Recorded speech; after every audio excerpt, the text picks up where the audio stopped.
Marshall McLuhan said he once looked on with awe as his children seemed to study for school, watch television, talk on the telephone, listen to the radio, and play phonograph records all at the same time. Nowadays, our generation of students also multitask, but the technology is more advanced. Instead of radio and phonographs, students text on their iPhones, chat on Facebook, listen to their iTunes, and watch TV on their iPads, all while studying for school. All right, everybody, put your phones away. There's no phones or computers allowed in the class. Oh, God. Today we're going to talk about what is strategy.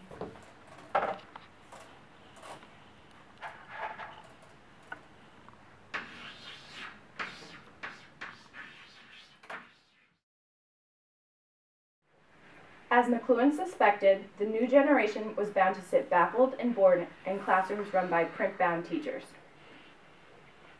I can't stand this class.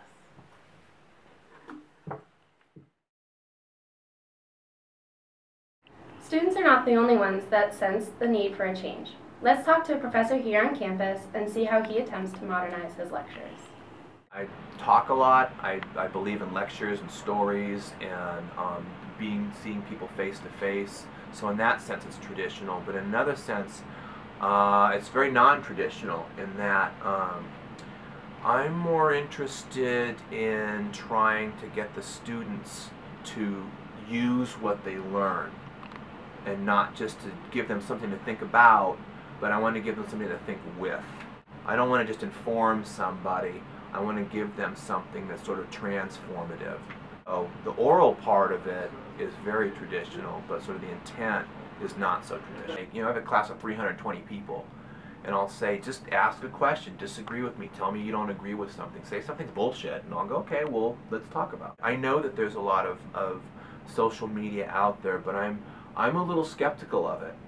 I know that new forms of technology like cell phones and iPhones and Facebook and Twitter and all that, they give us a lot of interesting experiences and they connect us to people in ways, but they also take something away. The greatest sensory experience you can have in a classroom is to have a really engaged instructor. And that's what really activates people's senses. I think I use PowerPoints and images and use those to teach too. But there's a strange moment between showing a video and then turning it off and coming to the classroom. And it's weird. It's like it's hard for the students to refocus on the instructor there. So I think to have a very engaging human being in the class is the most stimulating thing. I know people use a lot of media for doing certain things, and I think it can be useful. I mean, one of the things McLuhan says, the tools we shape us. Like, I know people that can't think or can't make an argument without PowerPoint. They're like, if I could just make a PowerPoint presentation, I could convince you, you know, of what I'm thinking. And I'm like, well, can't you just tell me it to me? Why do you need to rely on that? So to me, it's not what's on television. It's not what's on Facebook. It's not what's on Twitter. It's like, how does that transform the way we do politics and do business? How does Facebook transform the way we do relationships? That's what I take. The medium is the medium is the message to me, is how does it change those things? Because so much of our media now is visual, we're caught up in visual knowledge.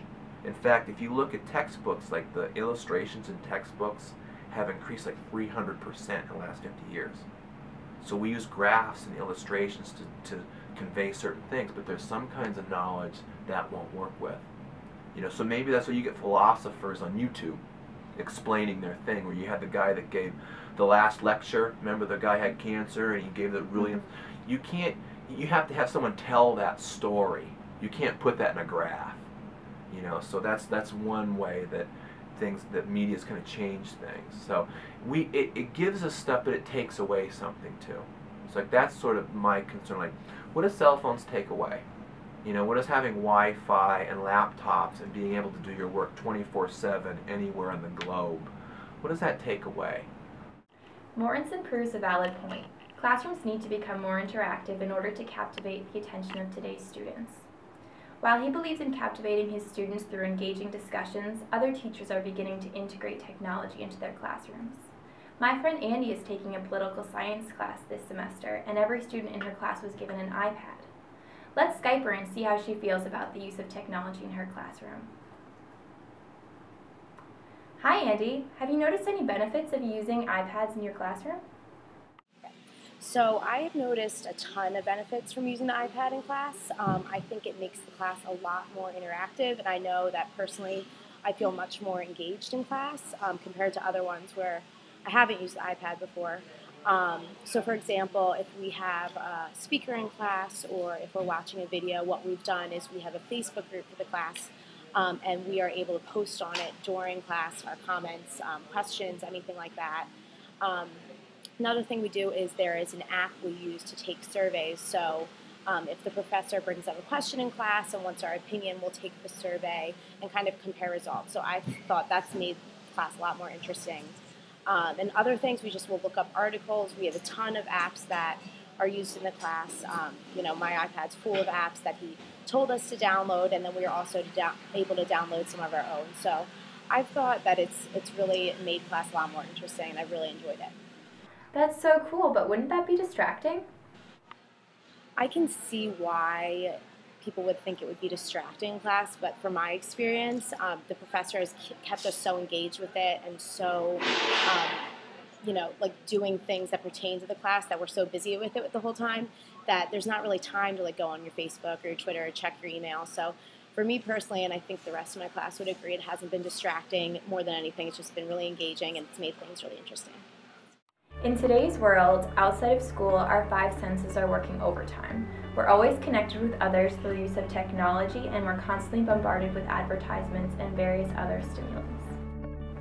However, in traditional classrooms, such as the one portrayed earlier and in the video, Changing Education Paradigms, students are left completely bored and unstimulated in primarily lecture and textbook-based classrooms, and it's time for a change in the paradigm. As McLuhan predicted, the new media has inherently become an extension of the human nervous system. Having grown up in a global village, we're able to multitask and function proficiently with our senses heightened. In order to hold our attention, teachers must alter their teaching styles and make the classroom more of an interactive one, whether that be through technology or not.